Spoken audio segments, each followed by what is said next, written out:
Hello students, हम कर रहे थे international covenants on human rights. Last session में हमने इंटरनेशनल कोवेनेंट्स हैं इसका मीनिंग किया। जैसे पहले universal declaration on human rights है, इस डॉक्यूमेंट को साइन किया जिससे जो कंट्रीज थी, मेंबर नेशंस थे, वो मेंबर नेशंस क्या करते हैं, अपनी अपनी कंट्रीज में सिटीजन्स को ह्यूमन राइट्स प्रोवाइड कराते हैं। लेकिन जो यूनिवर्सल डिक्लेरेशन था वो डिक्लेरेशन कैसा था, जो नेशंस थे इन नेशंस पर बाइंडिंग नेचर का नहीं था। इसीलिए बाइंडिंग नेचर का एक ह्यूमन राइट्स डॉक्यूमेंट्स है वो बनाने के लिए कोवेनेंट्स हैं वो तैयार की जाती हैं। तो इस तरह 2 कोवेनेंट्स हैं वो बनाई जाती हैं। तो पहली कोवेनेंट कौन सी है, international covenant on civil and political rights, and जो सेकंड है international covenant on economic, social and cultural rights. तो आज हम इस सेशन में जो ICCPR है, international covenant on civil and political rights, इसकी हम स्टडी करेंगे। तो पहले हम इसकी बेसिक इंफॉर्मेशन करते हैं, आफ्टर दैट इसके ऑब्जेक्टिव एंड इसका मेन कंटेंट क्या है हम ये करेंगे। तो जो ICCPR है इसको कब अडॉप्ट किया जाता है, तो इसकी अडॉप्शन होती है दिसंबर 16, 1966 को, लेकिन ये फोर्स में कब आता है, इन मार्च 23, 1976। जिसको 10 इयर्स का टाइम लग जाता है, क्योंकि जब इसको अडॉप्ट किया गया था उस पर ये कंडीशंस थी क्या कम से कम 35 कंट्रीज हैं, अगर इसको अडॉप्ट करेंगी तभी इसको जाकर हम फोर्स में लाएंगे। मीनिंग अगर 35 नेशंस ने इसको रेटिफाई कर लिया उसके बाद ही ये फोर्स में आता है। तो आज के टाइम में इसके कितने मेंबर्स हैं, जो इसके सिग्नेटरीज हैं वो हैं 74। सिग्नेटरीज का मीनिंग क्या है कि जिन्होंने साइन तो किया है डॉक्यूमेंट को लेकिन उन पर जे लीगली बाइंडिंग नहीं है। कोवेनेंट का मीनिंग क्या होता है, जो लीगली बाइंडिंग होता है, क्योंकि जे लीगली बाइंडिंग कॉन्ट्रैक्ट था। तो इसमें जो सिग्नेटरीज होते हैं, जो ICCPR यूनाइटेड नेशन का डॉक्यूमेंट है वो क्या डिफाइन करते हैं, जो सिग्नेटरीज कंट्रीज होंगी वो कंट्रीज डोमेस्टिकली जो जे कोवेनेंट्स हैं इनको वॉच करेंगी और रेटिफाई करने के लिए कंसीडर करेंगी। इसीलिए जे लीगली बाइंडिंग नहीं होता है। लेकिन जब हम पार्टीज की बात करते हैं, पार्टीज के लिए क्या होता है, जे लीगली बाइंडिंग होता है। तो इसकी सिग्नेटरीज कितनी है, 74, and parties of ICCPR 173 as on August 2022। ये डाटा हमने यूनाइटेड नेशन की जो ट्रीटीज हैं ह्यूमन राइट्स पे उससे लिया है। तो ये कभी कम और ज़्यादा भी हो सकता है, लेकिन आज जब मैं वीडियो रिकॉर्ड कर रही हूँ इस टाइम इसकी सिग्नेटरीज एंड मेंबर्स हैं तो ये ही डिफाइन किए गए हैं। नेक्स्ट इज इसके आर्टिकल्स कितने हैं, इसके आर्टिकल्स हैं 53 आर्टिकल्स, जिसको 6 पार्ट्स में डिवाइड किया गया है। इसमें से फर्स्ट, सेकंड एंड थर्ड है वो रिलेटेड टू ह्यूमन राइट्स है, ह्यूमंस को कौन कौन से राइट्स हैं वो दिए जाएंगे। आफ्टर दैट जो फोर्थ, फिफ्थ एंड सिक्स्थ है इम्प्लीमेंटेशन प्रोसीजर्स हैं इनके रिगार्डिंग बताया गया है। तो जो इसका प्रेम्बल है वो प्रेम्बल कैसा है, जैसे universal declaration of human rights क्या है उसका प्रेम्बल और universal declaration on human rights इसका प्रेम्बल सेम ही है, जिसमें ह्यूमन डिग्निटी है इसको प्रिजर्व करना है, ह्यूमन डिग्निटी के साथ ही अपनी फ्रीडम लाइफ को एंजॉय कर सके। तो जो यूनाइटेड नेशन है यही डिफाइन करता है कि ह्यूमन को फुल फ्रीडम देनी चाहिए। तो जो इसका प्रेम्बल है universal declaration on human rights, इसकी मैंने वीडियो बना रखी है, उसका लिंक मैं डिस्क्रिप्शन बॉक्स में डाल दूंगी अगर आप प्रेम्बल देखना चाहते हो कि इसके प्रेम्बल में क्या है। Next is objectives of the ICCPR, जो international covenant on civil and political rights हैं इसके क्या क्या ऑब्जेक्टिव्स हैं। तो first one is it recognise the inherent dignity of each individual, meaning हर एक इंडिविजुअल की इनहेरेंट डिग्निटी है, इसको रिकॉग्नाइज करती है। इसके लिए किसी भी पर्सन के साथ कास्ट, क्लास, रेस, सेक्स के बेस पर कोई भी डिस्क्रिमिनेशन नहीं किया जा सकता। हर एक पर्सन की अपनी यूनिक आइडेंटिटी होती है, सबको इक्वली इम्पोर्टेंस दी जाएगी।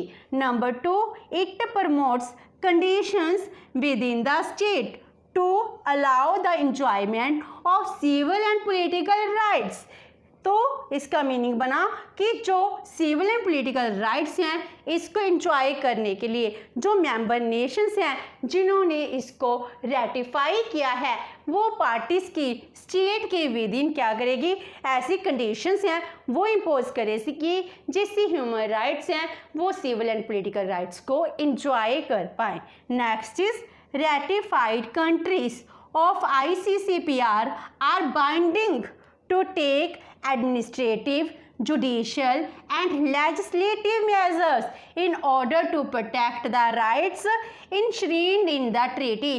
मीनिंग क्या है, जो भी ये राइट्स बताए गए हैं इन राइट्स को प्रोटेक्ट करने के लिए, अपने सिटीजन्स को ये राइट्स देने के लिए अगर स्टेट को अपने एडमिनिस्ट्रेशन में, जुडिशरी में, लेजिस्लेचर में चेंज करना पड़ता है तो वो भी करेगी, जिससे वो क्या होंगे, ह्यूमंस को ज़्यादा से ज़्यादा राइट्स देंगे। हमारे इंडिया के कॉन्स्टिट्यूशन में भी हमको वो राइट्स दे गए हैं, जैसे universal declaration of human rights हैं, इसमें डिफाइन किया गया था। तो इस तरह हर एक कंट्री अपने एडमिनिस्ट्रेशन में चेंज लाएगी।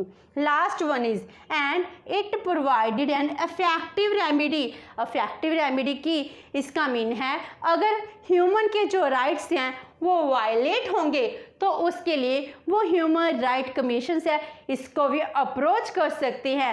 हर एक स्टेट क्या करती है, एक सिटीजन्स को इफेक्टिव रेमेडी प्रोवाइड कराएगी। तो ये हो गए ऑब्जेक्टिव्स ऑफ द ICCPR। अब इसके बाद हम करते हैं main contents of the ICCPR। जो ये कन्वेंशन है इसका मेन कंटेंट क्या है, तो इसकी 6 पार्ट्स हैं एंड जो 2 ऑप्शनल प्रोटोकॉल्स हैं। तो जो ये पार्ट्स हैं वो क्या डिफाइन करते हैं, जिसमें 53 आर्टिकल्स हैं वो बताए गए हैं। पार्ट 1 आर्टिकल 1 जो क्या है, जनरली डिफाइन करता है। तो ये क्या कहता है, right of people to self determination, meaning self determination का राइट प्रोवाइड करा रहा है। सेल्फ डिटर्मिनेशन का मीनिंग क्या है, एक सिटीजन्स को अपना पॉलिटिकल स्टेटस है वो डिटर्मिन करने का राइट मिलता है। उसके इकोनॉमिक, सोशल एंड कल्चरल जो राइट्स हैं उनको परस्यू कर सकता है एंड उसकी जो नेचुरल वेल्थ है उसको वो कैसी मर्जी डिस्पोज कर सकता है। इस तरह अपने आप की डेवलपमेंट के लिए सेल्फ डिटर्मिनेशन के राइट्स दिए गए हैं। नंबर 2 पार्ट 2 है जिसमें आर्टिकल 2 से लेकर 5 तक है, जो किस नेचर के हैं, जो स्टेट पर बाउंडेशन लगाते हैं तो ये बाइंडिंग नेचर के बन जाते हैं। आर्टिकल 2 क्या डिफाइन करता है, right to justice. It means क्या हो गया, सभी को इक्वालिटी दी जाएगी, सभी को जस्टिस का राइट है। And article 3 all man and women are equal, they are born free, इसलिए हर एक के साथ इक्वालिटी का बिहेव करना चाहिए। Article 5 rights not be derogated by anybody, किसी भी पर्सन के द्वारा जो ये राइट्स हैं वो डेरोगेट नहीं किए जा सकते। तो इसका मीनिंग हो गया जो ये राइट्स हैं हर एक नेशन को अपनी कंट्री के जितने भी सिटीजन्स हैं उनको देने ही होंगे। लेकिन जो आर्टिकल 4 है वो कौन सा राइट्स है, इमरजेंसी राइट है, जिसमें ये कहा जाता है derogating rights by the states, public security के लिए अगर स्टेट को राइट्स को डेरोगेट करना पड़े तो वो कर सकती है। तो मीनिंग अगर स्टेट चाहे, स्टेट को लगता है पब्लिक के वेलफेयर के लिए उसके राइट्स हैं उनको कुछ टाइम तक पोस्टपोन कर देना चाहिए, तो ये राइट स्टेट को दिया गया है। लेकिन इसमें भी कुछ राइट्स हैं जिनको डेरोगेट नहीं किया जा सकता, जैसे राइट टू लाइफ है, फ्रीडम फ्रॉम टॉर्चर है, right to not be enslaved है, फ्रीडम ऑफ थॉट, रिलीजन्स हैं, इस तरह फेयर ट्रायल के कुछ राइट्स हैं जिनको किसी भी केस में डेरोगेट नहीं किया जा सकता बाय द स्टेट। तो ये इमरजेंसी राइट्स को डिफाइन करता है। After that part third article 6 to 27 substantive rights, meaning क्या हो गया, जो ये राइट्स हैं, जो फंडामेंटल राइट्स हैं जिसको हर एक स्टेट है वो अपने सिटीजन्स को प्रोवाइड कराएगी ही कराएगी। तो ये सब्सटेंटिव राइट्स हैं 6 से लेकर 27 तक है। टोटल 21 राइट्स दिए गए हैं जो उसकी सिविल लाइफ के लिए पॉलिटिकल राइट्स की डिमांड करती हैं। उनमें से मैंने कुछ राइट्स हैं वो डिफाइन किए हैं, जैसे राइट टू लाइफ है, फ्रीडम फ्रॉम टॉर्चर है, राइट टू नॉट बी इनस्लेव्ड, किसी को भी स्लेव नहीं बनाया जा सकता है। उसी तरह right to liberty and security, free trial means justice है, इक्वालिटी होनी चाहिए, सभी जो लॉ हैं लॉ के आगे इक्वल हैं। Freedom of thought and religion J rights दिया गया है। पॉलिटिकल पार्टिसिपेशन का राइट है, मिनॉरिटी प्रोटेक्शन का राइट्स है। इसी तरह राइट टू मैरिज, जो अपने चाइल्ड हैं उनको बोर्न करने का राइट दिया गया है। जो पॉलिटिकल असेंबलीज हैं उनको हम पीसफुली बुला सकते हैं, ये भी हमको राइट्स दिए गए हैं। एंड इस तरह बहुत सारे सिविल एंड पॉलिटिकल राइट्स दिए गए हैं जो एक ह्यूमन को प्रोवाइड कराए गए हैं। जो आप स्क्रीन में देख रहे हो सिविल एंड पॉलिटिकल राइट्स, जो आर्टिकल 6 से लेकर 27 तक हैं, आप इसका स्क्रीनशॉट भी ले सकते हो। एंड उसके बाद अब आते हैं पार्ट 4 जिसमें आर्टिकल 28 से लेकर 45 तक है, जो इम्प्लीमेंटेशन प्रोसीजर के साथ रिलेटेड है कि जो जे आर्टिकल्स हैं जो ह्यूमंस को प्रोवाइड कराई गई हैं, जी राइट्स को एक स्टेट है वो कैसे इम्प्लीमेंट करेगी। तो इसमें वो प्रोविजंस दी गई हैं। Provisions were made for the implementation of the rights under the monitoring of human rights commission, meaning हर एक कंट्री अपनी कंट्री में इन राइट्स को इम्प्लीमेंट करेगी। उनके ऊपर वॉच डॉग का काम कौन करता है, मॉनिटरिंग कौन करता है, ह्यूमन राइट कमीशंस करती हैं। जैसे आर्टिकल 40 है, इसमें ये डिफाइन किया गया है कि रिपोर्टिंग करनी है। जैसे जैसे एक स्टेट अपनी कंट्रीज में जो भी राइट्स को इम्प्लीमेंट करती है उसकी रिपोर्ट है ह्यूमन राइट कमीशन को सेंड करती है। एंड इसके साथ ही जो रिपोर्ट को सबमिशन कराना है उसका प्रोसीजर बताया गया है। इंटर स्टेट कम्युनिकेशन है, इसके प्रोसीजर को भी डिफाइन किया गया है। After that part 5 article 46 and 47 जिसको इनहेरेंट राइट्स भी कहा जाता है। तो जो कोवेनेंट है वो क्या कहती है, covenant shall not interpreted as interfering with the operations of United Nation, meaning जो ये कोवेनेंट है जो यूनाइटेड नेशन के ऑपरेशंस हैं इसमें काम में इंटरफेयर नहीं करेगी। और इसके लिए ये कहा गया है जो भी पीपल हैं उनको राइट दिया गया है to enjoy and utilize their natural wealth and resources, जो उसकी नेचुरल वेल्थ है रिसोर्सेज का वो उनको कैसे भी यूटिलाइज कर सकते हैं, इनमें कोई भी इंटरफेरेंस नहीं होगी। And last one is part 6 article 48 से लेकर 50 तक जिसमें रैटिफिकेशन की प्रोसीजर्स बताई गई हैं।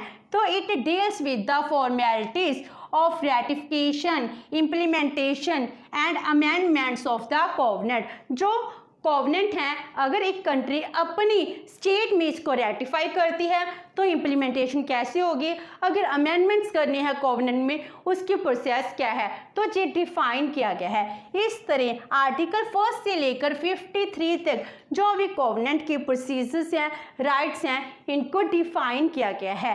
एंड इसके अलावा 2 ऑप्शनल प्रोटोकॉल्स भी हैं। तो जो ऑप्शनल प्रोटोकॉल्स हैं वो क्या हैं, जो फर्स्ट ऑप्शनल प्रोटोकॉल है it establish individual complaints mechanism to the human right commission. इसका मीनिंग क्या हो गया, जी क्या कहता है कि इंडिविजुअल को जे राइट दिया गया है, अगर उसके राइट्स को कोई वायलेट करता है तो वो डायरेक्टली ह्यूमन राइट कमीशन को भी अप्रोच कर सकता है। तो ये इम्प्लीमेंट कब आता है, जब इसको रेटिफाई किया गया था, जब फोर्स में आया था।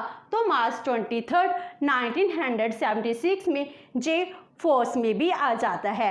और इसके बाद सेकंड प्रोटोकॉल है जो क्या कहते हैं, अबॉलिश द डेथ पेनल्टी। जितनी भी स्टेट्स हैं वो क्या करेंगी, अपनी कंट्री में डेथ पेनल्टी को ख़त्म कर देंगी। इसके लिए बहुत ही ज़्यादा प्रोविजंस की जाती हैं। अगर कोई बहुत ही इम्पोर्टेंट होगा जिसके लिए डेथ सेंटेंस देना जरूरी है, उस स्पेशल सर्कमस्टेंसेस को छोड़कर अदरवाइज जो इसके नॉर्मल सिटीजन्स हैं उनको डेथ पेनल्टी नहीं देगी। तो जो सेकंड प्रोटोकॉल है जुलाई 11 1991 में फोर्स में आता है। इस तरह जो international covenant on civil and political rights हैं, इसमें 53 आर्टिकल्स हैं, 6 पार्ट्स हैं एंड 2 ऑप्शनल प्रोटोकॉल्स हैं।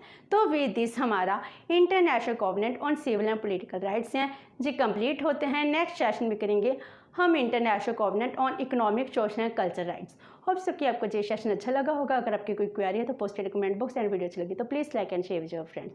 Thank you so much and have a nice day.